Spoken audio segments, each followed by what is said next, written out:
Good morning, dear students, class 9th, subject social economics में चल रहा है आपका स्टोरी ऑफ पालमपुर ब्लेज, the first lesson of economics.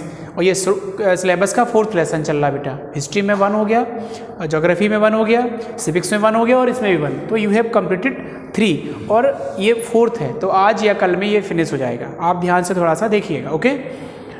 तो लिसन वेरी केयरफुली। इकोनॉमिक्स में हम कहते हैं पहला टॉपिक है हमारा, जो नेक्स्ट टॉपिक है वो है बिल्ड द लैंड सस्टेन। क्या लैंड भी सस्टेन होती है? क्या लैंड को सस्टेनेबल डेवलपमेंट की ज़रूरत पड़ेगी? बिल्कुल पड़ेगी। Definitely require the land sustainable development. You can take the example. Sustainable development का जो आइडिया है वो first time Rio de Janeiro 1992 earth summit में आया था, है ना। अभी आप 10th में पढ़ेंगे आगे ज्योग्राफी में कि 1992 में जो अर्थ समिट हुई थी, इंटरनेशनल अर्थ समिट हुई थी, उसमें सस्टेनेबल डेवलपमेंट को बताया गया था। इससे पहले भी 1968 में रोम कन्वेंशन में इसका आइडिया दिया गया था। और इसके बाद स्मॉल इज़ ब्यूटीफुल में महात्मा गांधी समाचार के माध्यम से, समाचार एक बुक है, टाइटल था स्मॉल इज़ ब्यूटीफुल के थ्रू महात्मा गांधी ने इस कॉन्सेप्ट को क्लियर किया था। ठीक है, तो सस्टेनेबल डेवलपमेंट तो हमें चाहिए है ही। हर चीज़ सस्टेनेबल होगी। हर चीज़ का मतलब है लैंड विल बी सस्टेनेबल, क्योंकि अगर हम if we are using more fertiliser, more chemicals, more insecticide, pesticide and also over irrigation, you can take the example of Haryana and Punjab. Punjab के किसान आज की कंडीशन में, पंजाब की जो फार्मिंग है वो ओवर इरीगेशन और ओवर कहना चाहिए कि केमिकल फर्टिलाइज़र के यूटिलाइज से वहाँ की जो ज़मीन है, वो लैंड्स है, वो ख़राब हो रही है, अनफर्टाइल हो रही है। तो सस्टेनेबल तो है ही, सस्टेन तो है ही। अगर इसे हम बचा के ना चलेंगे तो गड़बड़ हो जाएगी। डेफिनेटली ये चीज़ है। तो लैंड्स हो, ये रिसोर्स है, नेचुरल रिसोर्स है, इसके बिना कुछ भी संभव नहीं है। जिस प्रकार just like the water, the air, land, these all are are resource, जिनके बिना जीवन नहीं चल सकता, जिनके बिना कुछ भी जो है संभव नहीं है। कुछ भी, कोई एक्टिविटी, नो एक्टिविटी, कोई प्रोकेशन, बैठना उठना, मीटिंग, कुछ भी संभव नहीं है विदाउट द लैंड। तो दिस इज सस्टेन। तो वो कह रहा है सस्टेन होती है, तो कहेंगे हाँ होती है, और फिर लिख देंगे कि सस्टेन इसलिए होती है कि अगर ओवर इरीगेशन करेंगे, ओवर हम प्रोडक्शन करेंगे तो ये सस्टेनेबल नहीं रहेगी, फिर ये अनफर्टाइल हो जाएगी। सो ये कहीं ना कहीं एक बहुत बड़ा एक इशू बनेगा। दिस इज, तो you can say this land is sustain, okay. Just next example है the green revolution, loss of the soil fertility. Green revolution lead the soil fertility due to in 1960 the green revolution by the government of India for welfare of the people. welfare का मतलब होता है कि लोगों के अच्छे के लिए चारों तरफ हरियाली रहे। ये कॉन्सेप्ट था सरकार का, सेंट्रल गवर्नमेंट का, और इन्होंने इसको लागू किया। तो देखो वो कह रहा है ग्रीन रिवोल्यूशन अच्छे के लिए हुआ था। ग्रीन रिवोल्यूशन कहा था अब सब लोग किसानी करेंगे, मोस्टली जो है भारत की धरती पे फार्मिंग होगी, फार्मिंग के साथ साथ हमारा जो है एक हमें ज़्यादा प्रोडक्शन चाहिए। We need the over production, large production. ठीक है, तो कहीं ना कहीं लार्ज प्रोडक्शन के लिए हमें ज़्यादा लैंड्स हायर करनी पड़ेगी, और ज़्यादा लैंड्स के अलावा उस पर हमने ज़्यादा insecticide, pesticide, chemical fertiliser utilise करने पड़ेंगे, ओवर इरीगेशन करना पड़ेगा, तो सस्टेनेबल रहेगा नहीं, कहीं ना कहीं अनफर्टाइल हो जाएगी। क्योंकि विनाश और विकास दोनों साथ चलते हैं माय डियर, दोनों साथ चलते हैं। ध्यान रहे, सस्टेनेबल डेवलपमेंट करेंगे, विदाउट सस्टेनेबल डेवलपमेंट नहीं करेंगे। पूरी दुनिया को बताएंगे, क्योंकि Rome convention says about the sustainable development for the significant role in the stop the degradation of land in the world.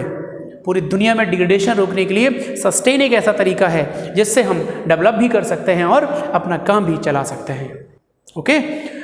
तो कह रहा है ग्रीन रिवोल्यूशन ने loss of the soil fertility, क्योंकि लिखा हुआ है use of chemical fertiliser. Chemical fertiliser कहें, ओवर इरीगेशन कहें, pesticide, insecticide utilised by the farmer of the Punjab and Haryana and mostly in the part of world. Russia में सबसे पहले खेती वहाँ सबसे ज़्यादा होती थी जब रशिया रिवोल्यूशन चल रहा था। आपने 9th में या 9th पढ़ ही रहे हो। रशिया में आपने बताया कि बहुत बड़ी 85% वहाँ पे खेती के पर डिपेंड थे। आज देख लीजिए आज वो कन्वर्ट हो गए दूसरे रिसोर्सेस में। आज भी होती है, पेट भरने के लिए तो पूरी दुनिया में खेती होती है। ये मत कहिए कि रशिया वाले हैं, यूएस वाले हैं, ब्रिटेन वाले हैं, ये सब बिल्कुल हाई प्रोफाइल होते हैं, खेती नहीं करते, ये गेहूं नहीं जानते, वो सब जानते हैं, ठीक है, खाने सबके एक ही होते हैं। ओके, नेक्स्ट वन कहना चाहिए we must take care environment for future development agriculture. कह रहे हैं कि ग्राउंड देखिए इसके ऊपर वाला देख लीजिए, use ground water table below. Definitely जब हम यूज़ ग्राउंड वाटर का यूज़ करेंगे तो कहीं ना कहीं हमारा जो है ग्राउंड वाटर यूटिलाइज होगा, तो हमारा जो है ग्राउंड वाटर यूटिलाइज के चक्कर में हमें क्या करना पड़ेगा, ओवर इरिगेशन करना पड़ेगा। ओवर जब इरिगेशन करना पड़ेगा, ओवर इरिगेशन में हमारा क्या प्रॉब्लम क्रिएट हो जाएगी, ओवर इरिगेशन में हमारा जो है लैंड डिग्रेडेशन होगा, और ओवर इरिगेशन कहीं ना कहीं लैंड अनफर्टिलिटी की तरफ बढ़ावा देता है, लैंड डिग्रेडेशन की तरफ बढ़ावा देता है। वो अत्यधिक सिंचाई कर लेना, ज़्यादातर सिंचाई कर लेना कहीं ना कहीं प्रॉब्लम क्रिएट करता है, ठीक है। तो हमें वो कह रहे हैं कि ग्राउंड सबसे ज़्यादा जब ग्रीन रेवोल्यूशन शुरू हुआ तो ग्राउंड वाटर यूटिलाइज हुआ। आपको पता है, you know that about the tube wells, submersible, बड़ी बड़ी बोरिंग्स हुई लैंड रिसोर्स में। धरती पे आपने देखा कि 2000 के बाद सबमर्सिबल लगने का प्रचलन इतना बहुत उस पर हो गया in the urban area in Uttar Pradesh and in India and in the world also. Everybody want itself its own submersible, कि मैं उसके नल से पानी भरने नहीं जाऊंगा और जो है हमें अपना बोरिंग करवा लीजिए, ठीक है, करवा ली। लेकिन ये नहीं देखा कि सस्टेनेबल, ये नहीं देखा कि हमारा जो है रिसोर्स है वो तो नेचुरल रिसोर्सेस है, ये तो इसका तो हम यूटिलाइज करेंगे तो ये खराब हो जाएगा, बेकार हो जाएगा, बचेगा ही नहीं। तो हमें उसका यूटिलाइज, अब आज हम बहुत बड़े स्तर पे, कल था एक वाटर टेप हुआ करते थे, मैं सामान्य की बात करता हूँ, जन मानस की बात कर रहा हूँ, तो एक वाटर टेप हुआ करते थे, कम पानी में यूटिलाइज आप सब जीवन चलता था। और now in this time submersible में एक कम से कम उसके कई मल्टीप्लाई पानी ज़्यादा बर्बाद होता है, पॉपुलेशन बढ़ी, पानी की बर्बादी बढ़ी। तो रिसोर्स वो कह रहा कि ground water utilise due to water table below, जाएगा ही नीचे। जब वाटर टेबल नीचे जाएगी 2 पाइप और डाल देंगे, एक समय आएगा कि पाइप चाहते डालो, कुछ नहीं, खत्म। तो please stop the degradation of land, use sustainable development, we must take care the environment for the future. तो अब करेंगे वी मस्ट केयर, हमें बहुत जरूरी है, this is must take care environment for future development, भविष्य के लिए, भविष्य के कहना चाहिए कि टेक केयर करना चाहिए किसको, एनवायरनमेंट को, for future development. Future development के लिए हमें बहुत बड़े स्तर पे एनवायरनमेंट को बचाना होगा, हमें इसको बचाना होगा। अगला क्वेश्चन है हमारा, how is land distributed between the farmer and Palampur, कैसे बटी हुई है जमीन। तो you know that about the Palampur village the total number of the family are 450, out of 450 240 जो फैमिलीज़ हैं वो आपके स्मॉल लैंडलेस हैं, लैंडलेस ना कहिए, स्मॉल लैंड ओनर हैं, जिनके पास लेस देन 2 हेक्टेयर ज़मीन है। फार्मर हैं 2 हेक्टेयर से कम ज़मीन है, स्मॉल फार्मर है 250 और 240 फैमिली। 150 फैमिली आर लैंडलेस, है ना, 150 जो फैमिली है, डबल एल लिखा हुआ है का मतलब है landless people are over here. तो लैंडलेस फैमिली कितने हैं, 150। जब 150 लैंडलेस हो गए और ये स्मॉल हो गए और टोटल है 450, बाकी जो है बिल्कुल कुछ नहीं उनके पास। तो कहीं ना कहीं इस प्रकार ये इसका डिस्ट्रीब्यूशन है, किसके बीच में, farmer of Palampur. Distribution between farmer of Palampur के किसानों के बीच में जो ज़मीन का डिस्ट्रीब्यूशन है, जो वितरण है, वो इस प्रकार है। किस प्रकार है, इस प्रकार है। जस्ट लाइक डिस्ट्रीब्यूट है पूरा का पूरा लैंड्स, ज़मीन का डिस्ट्रीब्यूशन इस तरीके से हो गया। तो क्वेश्चन पेपर में अगर आता है कि आपके पास कितना वो है, कितना लैंड्स है, तो कहेंगे कितना है आपका लैंड से, आपका फैमिली है आपके 450, the total number of the family 450, और ये लैंडलेस, ये स्मॉल। तो इसमें कैटेगराइज किया गया है, इसमें डिस्ट्रीब्यूट किया गया है। ओके, तो बेटा नेक्स्ट क्वेश्चन है who will provide the labour. एक बढ़िया क्वेश्चन आया है, who will provide the labour का मतलब है लेबर कौन प्रोवाइड कराएगा, वहाँ की जो लेबर है वो कहाँ से आएगी। एक बहुत ब्रॉड क्वेश्चन आता है, जरा दिमाग पे जोर डालिए, कहाँ से आएगी लेबर पालमपुर में।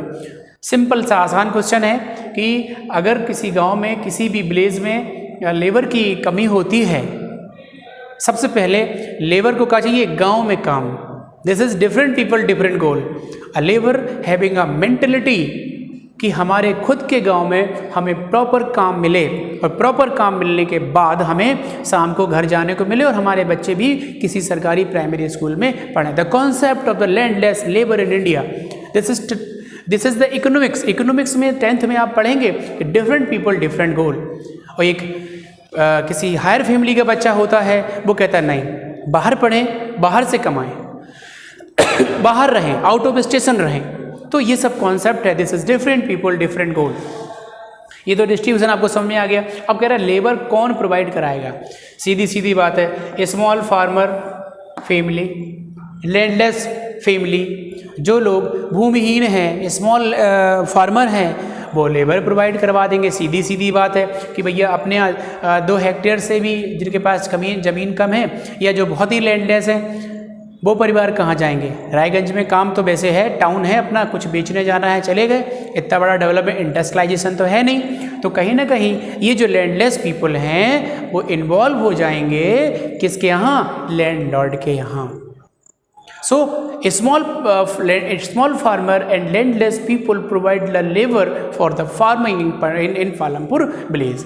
बिल्कुल आंसर आप मैंने बता भी दिया है, और आप NCERT उठाइए, NCERT में देखिए, टॉपिक्स देखिए, टॉपिक्स वाइज आपको नोट्स तैयार करना है, टॉपिक वाइज, हेडिंग वाइज, आपके जो भी टॉपिक ये है, फिर ये है, फिर उसके अंदर क्या लिखा है वो मैंने यहाँ पे एक्सप्लेन किया है। तो watch the video very carefully and also make the note. Compulsion है ये सब के लिए, this is compulsion for every and each student of class 9th। सो अगर जिसने शुरू नहीं किया है वो करे, नहीं तो पनिश के लिए फिर तैयार रहे। जैसे ही स्कूल खुलते हैं वो कॉपियाँ देखी जाएंगी, और ऑनलाइन भी चेकिंग अभी शुरू हो जाएगी, जस्ट बहुत जल्दी, है ना, क्योंकि स्कूल एडमिनिस्ट्रेशन बहुत जल्दी ये डिसीजन लेने वाले हैं कि बहुत जल्दी कॉपियों का भी चेकिंग शुरू होगी। ओके, तो please maintain your notes, please बार बार कह रहे हैं कि नोट्स आप जरूर बनाइए। हर वीडियो में मैं ये बात बोलता हूँ, तो लेबर प्रोवाइड आपका ये करवा देंगे। अब बात आई sale of surplus. What do you mean by surplus? Surplus आखिर होते क्या है, सरप्लस क्या भला है? सरप्लस का मतलब होता है सर और प्लस। ऐसा नहीं कि सर आप और प्लस, आप 2 सर को जोड़ दिया 2 सर हो गए, 1 sir 1 sir 2 sir 2 sir, surplus बन गया। नो, सरप्लस का मतलब है जब आपको यूटिलाइज से जो बच गया। सपोज दैट आपके यहाँ प्रोडक्शन हुआ 400 कुंटल गेहूँ, ठीक, यूटिलाइज है आपका 20 कुंटल, आपने 30 रख लिया।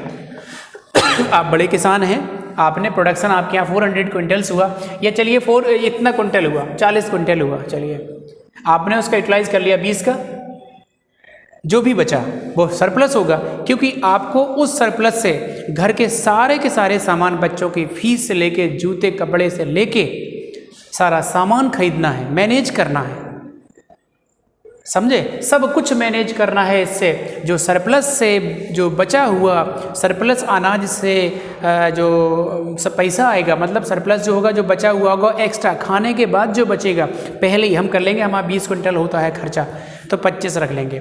जो रेस्ट पार्ट बचा उसे हम बाजार में बेच देंगे, उससे जो पैसा आएगा उसके सारे घर के खर्चे। And also manage the agriculture in next year, like insecticide, pesticide, fertiliser, seed भी खरीदना है उसी पैसे से, क्योंकि अगले साल फिर से हमें फार्मिंग करनी है, उसके लिए पैसा कहाँ से आएगा। तो पूरा मेंटेन करते हैं, पैसे का मेंटेन करके चलते हैं, और कहना चाहिए कि इसको सरप्लस को बेचकर और पूरे खर्चे चला लेते हैं, जो खाने के लिए रखना होता है वो हम रख लेते हैं। तो ये होता है बेटा सेल ऑफ सरप्लस, सीधा है, बहुत सिंपल है, सेल ऑफ सरप्लस। बस ये सरप्लस को ना कर देना बस, लेकिन ये सेल ऑफ सरप्लस आपको समझ, फार्म प्रोडक्ट मतलब खेती से उत्पादन जो है उसको कहाँ बेचेंगे, कितना बेचेंगे, सरप्लस को बेचेंगे। एक बात है dairy and common activity, mostly जो लैंडलेस किसान हैं या स्मॉल फार्मर हैं वो उनके पास डेयरी हैं, डेयरी फार्मिंग करे हुए हैं, तो डेयरी से जो मिल्क का प्रोडक्शन होता है, अब डेयरी वहाँ पे सुटेबल तरीके से सुचारू रूप से प्रॉपर रन करती हैं properly due to Palampur is a well connected electric connected village, बहुत अच्छी लाइट है वहाँ, लाइट नहीं जाती, ट्यूबवेल्स हैं, वाटर के बहुत अच्छे संसाधन हैं, रिसोर्सेस हैं, so dairy farming properly developed over there. इसके साथ जब डेयरी फार्मिंग बहुत बड़े स्तर पे चलेगी तो कहीं ना कहीं मिल्क का प्रोडक्शन बहुत बड़े स्तर पे होगा, और जो मिल्क का प्रोडक्शन है वो पालमपुर के लोग, आपको पता है पालमपुर से रायगंज की दूरी है 3 किलोमीटर ओनली, तो 3 किलोमीटर का जो जाके और ये रायगंज पे अपने सेल जो मिल्क को है वो सेल कर देते हैं। तो मोस्टली जो किसान हैं लैंडलेस और स्मॉल फार्मर डेयरी का धंधा करते हैं, दुकान रखे हुए हैं, स्मॉल शॉप है उनके पास, ठीक है, jeep, tonga, rickshaw and different type of transportation भी वहाँ पर है। तो बेटा गाइज़ ये वॉल्यूम सेकंड है आपका, हमने कल वॉल्यूम फर्स्ट कराया था, ये बेटा सेकंड वॉल्यूम है, इसको आप कंप्लीट करिए, नोट्स मेंटेन करिए, कल ये लेसन लास्ट हो जाएगा थर्ड वॉल्यूम में, तो आप 4 लेसन आपके कंप्लीट हो जाएंगे। तो प्लीज़ आप कंप्लीट योर नोट्स इमीडिएट, अगर आपने नहीं किए हैं topic wise, and you can take help from the NCERT book. NCERT से नोट बनाइए, हमें दिखाइए और प्रॉपर बना के रखिए, ठीक है। तो ये फिनिश हो गया, ठीक है। इसके बाद अब नेक्स्ट जो वीडियो होगा आपका, नेक्स्ट वीडियो होगा तो हम नेक्स्ट वीडियो में आपको करवा देंगे। Thank you so much.